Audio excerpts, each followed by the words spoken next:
the walk command. So when we teach the walk command, what that means to us is there's never any tension on the leash.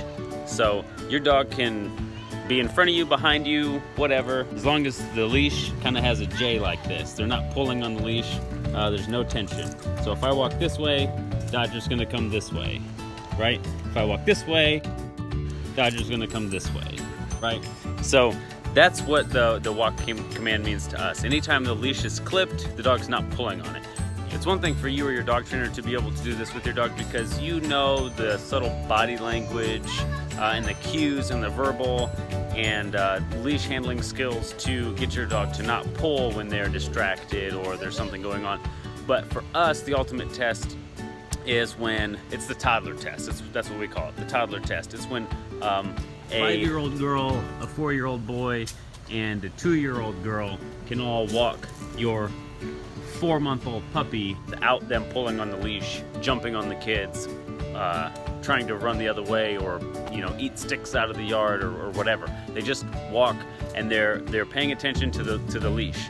They're not pulling and they're making sure that there's never tension on the leash. So that's what the walk command should be. We should be able to hand the leash to anyone and they can walk the dog, right? So here is the toddler test.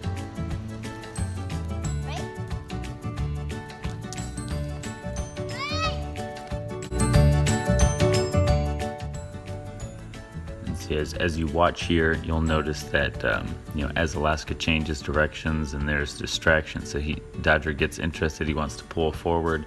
When he gets to the end of the leash, since he understands what this means now, he turns around and comes closer to Alaska, and he's watching where she's going, what she's doing, following her as dogs should, right? We want to take our dogs for a walk, not have them take us for a walk. So here's Raider. He's 4, and obviously he's much more into the running. Getting him to walk with a dog is kind of far-fetched. He's always running, and that's something that we work on as well, because obviously when Dodger came here, he was chasing and trying to bite the kids anytime they were moving fast, like a squirrel.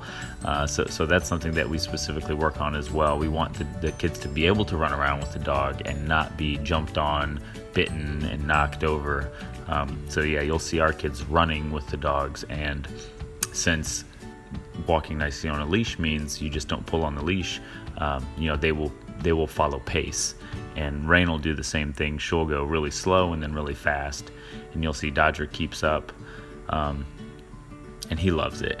He loves it. See, he'll get ahead a little bit, and then he'll make sure that he doesn't pull on the leash. Still, lots of stuff going on. Other kids walking around, running around. We're outside, so that's a big distraction. Here she's running again.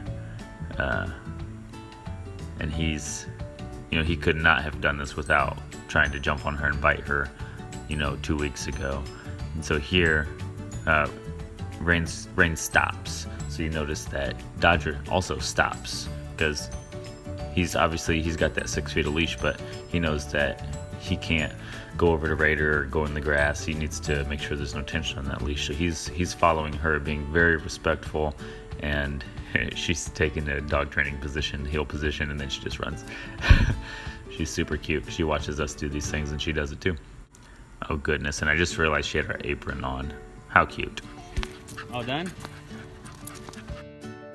So here you're going to see a real quick clip of Dodger at home back with his kiddos. So if you have a puppy or an adult dog at home that you're struggling with, this is just one of the things that we teach with our program. So go to our contact page, get in touch with us, and we will start working on restoring calm into your home.